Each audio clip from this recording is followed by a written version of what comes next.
ఓం నమో భగవతే రుద్రాయ. ఒక జాతక చక్రంలో అన్ని గ్రహాలు రాహువు మరియు కేతువుల మధ్య పడితే దాన్ని కాలసర్పయోగం అంటారు.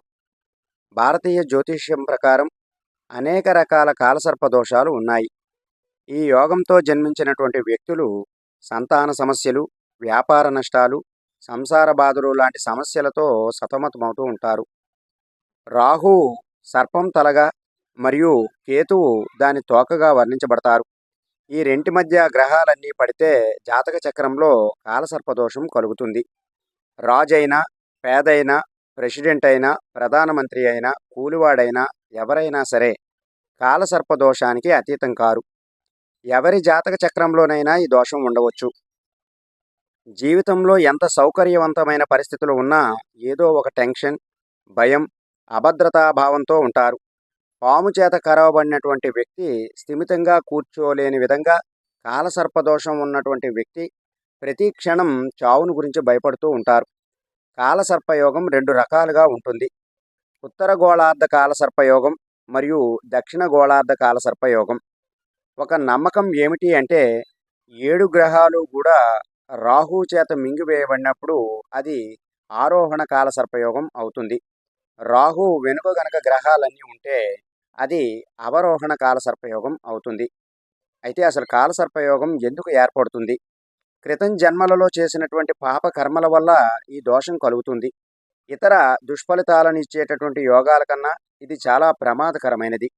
కాలసర్పయోగం ఒక వ్యక్తిని 47 సంవత్సరాలు పీడిస్తుంది, లేక ఒక్కోసారి జీవితకాలం అంతా కూడా పీడించవచ్చు. కాలసర్పయోగం స్థితిని బట్టి ఆధారపడి ఉంటుంది. అయితే కాలసర్ప యోగం యొక్క ప్రభావాలు ఎలా ఉంటాయి?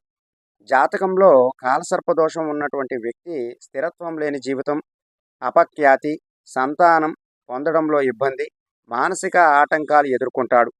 కొండ చిలువలను, పాములు ఇవన్నీ కూడా కలల్లోకి వస్తూ ఉంటాయి. ఈ యోగం బారిన పడ్డ జాతకులు జీవితమంతా కష్టాలను ఎదుర్కోవలసి ఉంటుంది.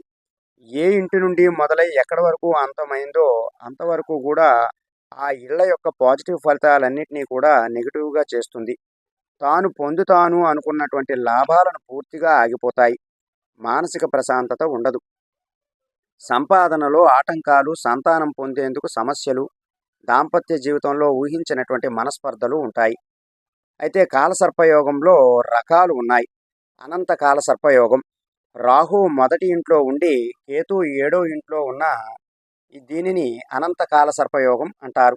దీనినే వ్యతిరేక కాలసర్పయోగం అని కూడా పిలుస్తూ ఉంటారు. అయితే ఈ యోగం వలన ఆదాయాలు వచ్చినప్పటికీ వైవాహిక జీవితానికి మంచిది కాదు. సాధారణంగా ఈ యోగం వివాహాన్ని ఆలస్యం చేస్తుంది. గుళిక కాలసర్పయోగం. రాహు 2వ ఇంటిని ఆక్రమించి కేతు 8వ ఇంట్లో ఉంటే దాన్ని గుళిక కాలసర్పయోగం అంటారు. ఇది ఆరోగ్యానికి చెడు చేస్తుంది.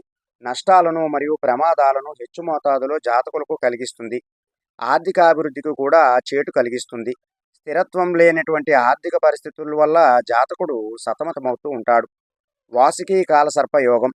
3వ ఇంటిని రాహు మరియు 9వ ఇంటిని కేతువు ఆక్రమిస్తే మిగిలిన గ్రహాలు రాహుకేతువుల మధ్య ఉన్నప్పుడు ఈ యొక్క యోగాన్ని వాసుకి కాలసర్పయోగం అంటారు. ఈ యోగం వలన జాబు మరియు వృత్తిపరమైనటువంటి కష్టాలను జాతకుడు ఎదుర్కోవలసి ఉంటుంది. శంఖపాల కాలసర్పయోగం.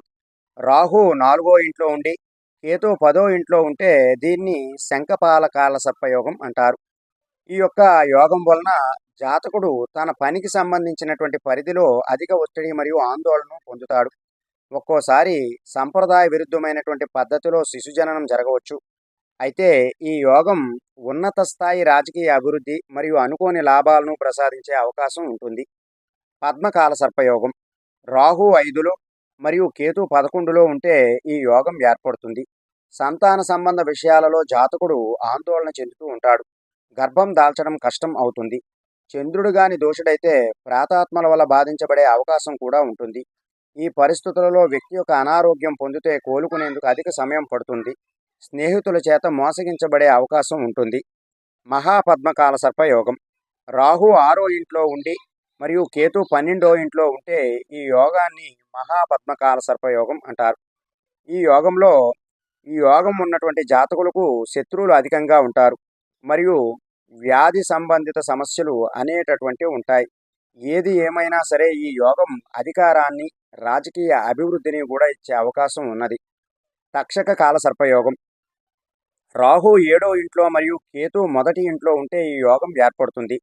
జాతకునికి ఊహాత్మక భావాలు అధికంగా ఉంటాయి. మద్యం, స్త్రీ మరియు జూదం ద్వారా తీవ్రంగా నష్టపోతాడు. జీవిత భాగస్వామితో అనేకమైనటువంటి సమస్యలు ఎదుర్కొంటాడు. కర్కోటక కాల సర్పయోగం. రాహు 8వ ఇంట్లో ఉండి మరియు కేతు 2వ ఇంటిని ఆక్రమిస్తే ఈ యోగం ఏర్పడుతుంది. ఈ యొక్క యోగం కలిగినటువంటి జాతకులు ఆవేశపరులుగా ఉంటారు మరియు శత్రువులు కూడా అధికంగా ఉంటారు. సంఘ వ్యతిరేక కార్యకలాపాలలో ఉన్నవారితో మిత్రత్వం నుండి అవకాశాలు ఎక్కువగా ఉన్నాయి. జాతకులకు పిత్రార్జిత ఆస్తిని పొందలేరు. శంఖచూడ కాల సర్పయోగం. రాహు 9లో మరియు కేతు 3వ ఇంట్లో ఉంటే ఈ యోగం కలుగుతుంది. జాతకులకు జీవితంలో అన్ని ఒడిదొడుకులే ఎదురవుతాయి. అబద్ధాలు చెప్పే అలవాటు కలుగుతుంది. ఉద్రేక స్వభావంలో ఉంటారు. ఘటక కాల సర్పయోగం. రాహు 10వ ఇంట్లో, కేతు 4వ ఇంట్లో ఉన్నప్పుడు ఈ యోగం ఏర్పడుతుంది. ఇక్కడ లిటిగేషన్ సమస్యలు సర్వసాధారణంగా ఉంటాయి. చట్టం ద్వారా లేక ప్రభుత్వం ద్వారా శిక్షించబడే అవకాశం ఉంటుంది. ఏది ఏమైనప్పటికీ ఈ యోగం వల్ల రాజకీయ బలం అధికంగా పొందే అవకాశం ఉంటుంది. ముఖ్యంగా కన్యా మరియు సింహ లగ్నంలో జన్మించిన వారికి ఈ యొక్క ఘటక కాల సర్పయోగం ప్రభావం ఎక్కువగా ఉంటుంది. విషక్త కాల సర్పయోగం. రాహు 11వ స్థానంలో మరియు కేతు 5వ స్థానాన్ని ఆక్రమించినప్పుడు ఈ విషక్త కాల సర్పయోగం ఏర్పడుతుంది. జాతకులు ఒక చోట స్థిరంగా ఉండకుండా ప్రయాణాలు చేస్తూ ఉంటారు. సంతానం నుండి సమస్యలు ఉంటాయి. ఏది ఏమైనా జీవితపు 2వ భాగంలో కొంత ప్రశాంతతను పొందే అవకాశం ఉంటుంది. శేషనాగ కాల సర్పయోగం.